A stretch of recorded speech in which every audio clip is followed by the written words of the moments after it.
Subscribe करें हमारे YouTube channel को और बेल आइकन को प्रेस करें हमारे लेटेस्ट वीडियोस को देखने के लिए।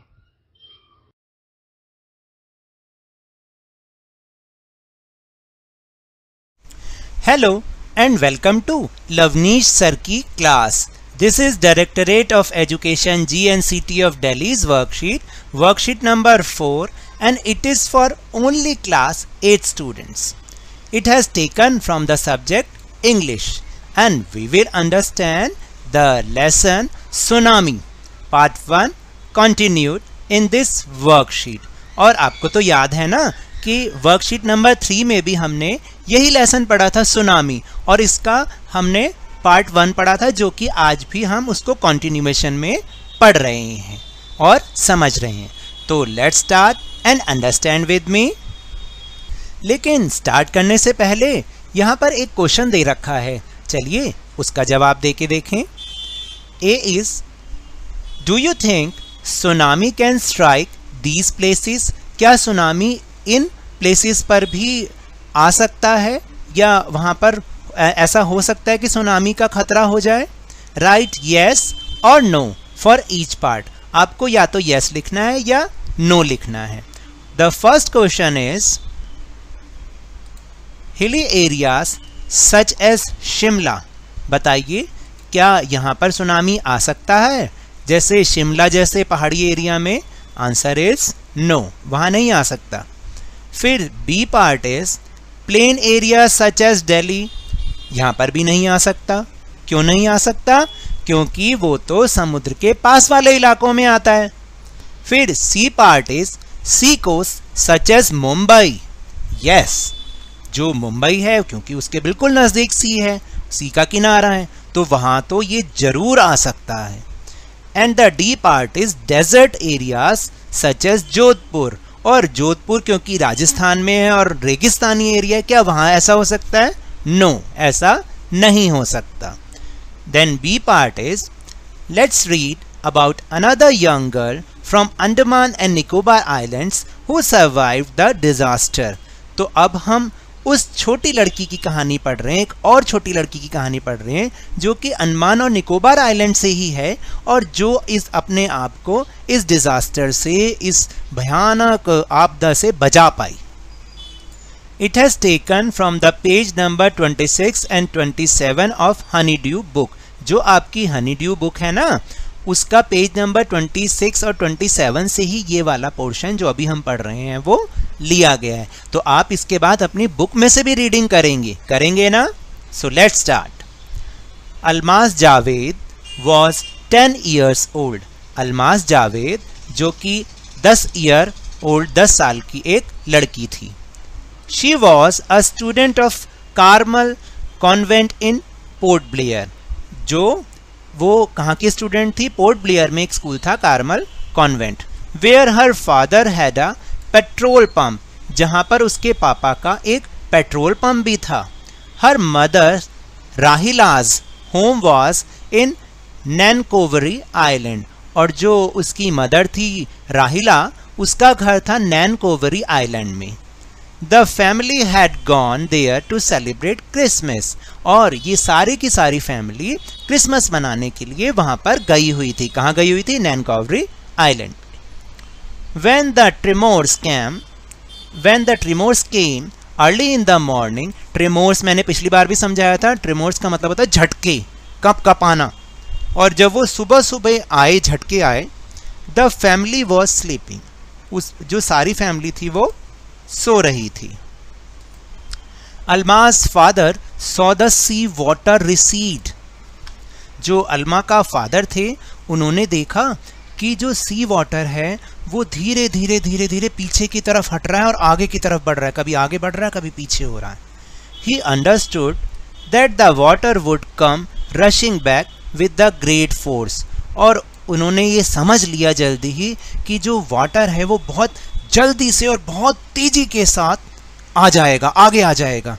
ही woke everyone up and tried to rush them to a safer place. उन्होंने क्या किया? सबको जल्दी से उठाया और किसी एक सुरक्षित स्थान की ओर भागने का प्रयास करने लग गए सब के सब। As they run, her grandfather was hit on the head by something and he fell down. और जैसे ही वो भाग रहे थे तो जो उनके ग्रैंडफादर थे वो उनका जो सर है वो पता नहीं किसी चीज से टकरा गया और वो गिर पड़े. Her father rushed to help him. और उनके फादर उनको बचाने के लिए भागे. Then came the first giant wave that swept both of them away. और तभी एक बहुत बड़ी लहर आई और उन दोनों को बहाकर दूर कहीं ले गई. Alma's mother and aunt stood clinging to the leaves of a coconut tree, calling out to her. इसका मतलब है कि जो अल्मा की मदर थी और आंटी थी वो जो बनाना लीव नहीं, कोकोनट ट्री की जो लीव्स थी उनको वो पकड़कर खड़ी हुई थी. किसी तरीके से उसको जकड़ के वो खड़ी हुई थी कि ताकि झटके बंद हो जाएं और जो अगर लहर आए भी तो उनको भाग के ना ले जाए. और वो उसको चिल्ला रही थी, अल्मा के लिए को आवाज़ दे रही थी बुलाने के लिए अपनी तरफ. A wave uprooted the tree and they too were washed away. और एक वेव ऐसी आई जिसने उस पेड़ को ही उखाड़ दिया और वो दोनों की दोनों भी बह गईं. Alma saw a log of wood floating. Alma ने देखा कि एक लकड़ी का टुकड़ा बहता हुआ आ रहा था. She climbed on to it. मतलब वो उसके ऊपर चढ़ गई. Then she fainted. और वो बेहोश हो गई. फेंट का मतलब बेहोश हो गई. When she woke up. जब वो जगी, she was in a hospital in Kamorta. Kamorta में वो एक हॉस्पिटल में उसने अपने आप को पाया जब वो उसको होश आया. From there she was brought to Port Blair. और वहाँ से उसको she was brought to Port Blair. वहाँ जो पोर्ट ब्लेयर है अंडमान और निकोबार आइलैंड में वो सबसे मेन आइलैंड है, वहाँ पर ही सारी सुविधाएं हैं. तो वहाँ से उसको पोर्ट ब्लेयर आइलैंड के लिए ले जाया गया. The little girl does not want to talk about the incident with anyone. और वो जो बेचारी छोटी लड़की थी वो इस इंसिडेंट के बारे में किसी से बात नहीं करना चाहती थी. She is still ट्रोमाटाइज्ड. ट्रोमाटाइज का मतलब होता है अभी भी वो इतनी डरी हुई थी, इतनी उससे सहमी हुई थी उस घटना से कि वो इसके बारे में किसी से बात नहीं करना चाहती थी. तो सोचिए कि ये उसकी बहादुरी थी कि किस तरह से उसकी सारी की सारी फैमिली बह गई और फिर भी वो अकेली रह रही है इस दुनिया में और सब कुछ होते हुए देख रही है. तो हमें भी उसके दुख में उसको इस तरीके से हमें पढ़ना चाहिए कि हमें भी वो चीज़ फीलिंग हो कि ऐसा कभी भी कहीं पर भी हो सकता है. ख़ास तौर से जो सी के किनारे हैं वहाँ पर ऐसा हो सकता है कि सुनामी आ जाए. और सुनामी क्या, दूसरी आपदाएं भी इतनी ज़्यादा भयंकर होती हैं. तो हमें उसके लिए प्रिपरेशन हमेशा करके रखनी चाहिए.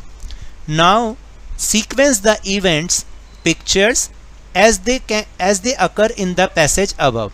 Write correct serial number in the boxes. देखो स्टूडेंट्स यहाँ पर 3 पिक्चर्स दे रखी हैं.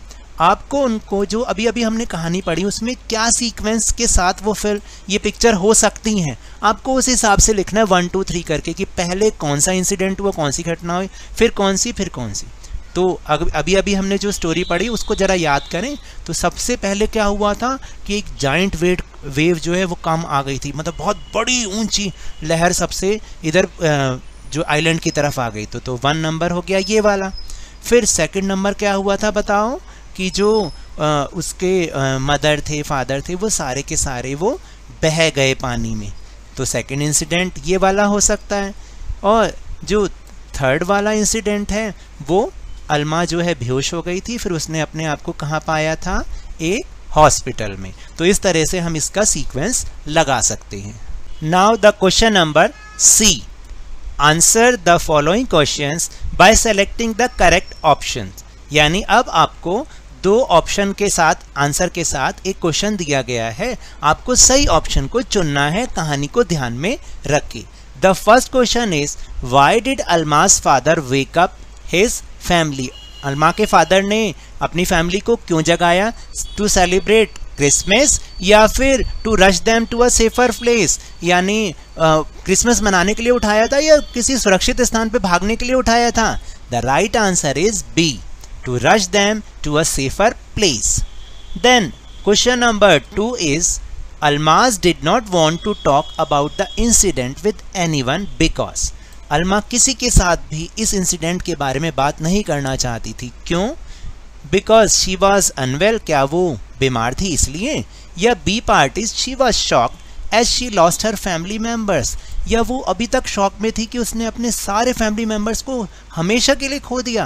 The answer is B, she was shocked as she lost her family members.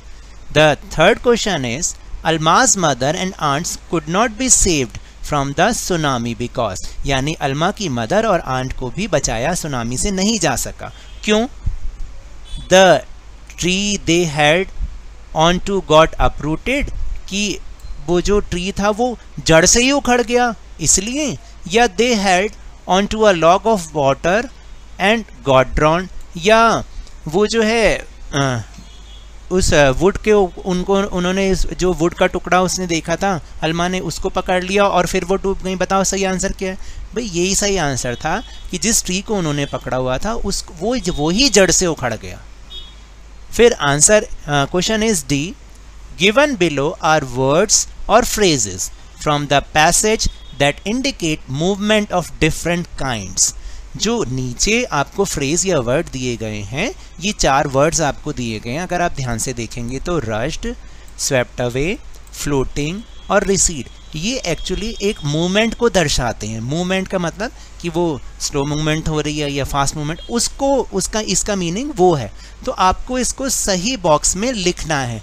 जैसे नीचे लिखा भी हुआ है, आप देखेंगे कि put them into following 3 categories और कॉलम्स। यहाँ पर 3 कैटेगरीज या कॉलम्स दे रखे हैं। जैसे फास्ट मूवमेंट, तो फास्ट मूवमेंट के लिए इनमें से कौन सा शब्द आएगा वो लिखना है। स्लो मूवमेंट, यानी स्लो मूवमेंट में कौन सा शब्द आएगा। और neither slow neither fast nor fast, इसका मतलब ना तो तेज ना तो हल्का, तो उसके लिए कौन सा शब्द आएगा। तो देखिए बच्चे, जो फास्ट मूवमेंट होती है, फास्ट मूवमेंट में यहाँ पर 2 शब्द आए हैं। एक तो रश्ड, रश्ड का मतलब होता है बहुत तेजी से दौड़ना, और दूसरा आया स्वेप्ट अवे, यानी एकदम बहाकर दूर ले गई। तो ये दोनों फास्ट मूवमेंट के वर्ड हैं। फिर स्लो मूवमेंट का जो वर्ड है वो है रिसीड। रिसीड का मतलब होता है ग्रेजुअली, धीरे धीरे बढ़ना, धीरे धीरे बढ़ना। तो स्लो मूवमेंट के लिए रिसीड वर्ड आएगा। और नाइदर स्लो और नॉर फास्ट में आएगा फ्लोटिंग। फ्लोटिंग का मतलब होता है तैरना। तो तैरने का मतलब है कि वो तेज भी नहीं हो रहा और हल्के भी नहीं हो रहा। तो इस तरीके से ये इस वर्कशीट के आंसर हैं। और यहाँ पर लिखा भी है to be continued next week, यानी अगले हफ्ते भी हम इसी को ही पढ़ेंगे। तो ये तो थी आज की वर्कशीट। अगर मेरे इस तरह समझाने से आपको थोड़ा सा भी समझ में आया हो तो इस चैनल को ज़्यादा से ज़्यादा सब्सक्राइब कीजिए, लाइक कीजिए और बहुत ही ज़्यादा शेयर कीजिए। और मेरे साथ इसी तरह वर्कशीट को समझते रहिए, लेकिन ध्यान और मन लगाकर ज़रूर पढ़ते रहिए। Thank you very much.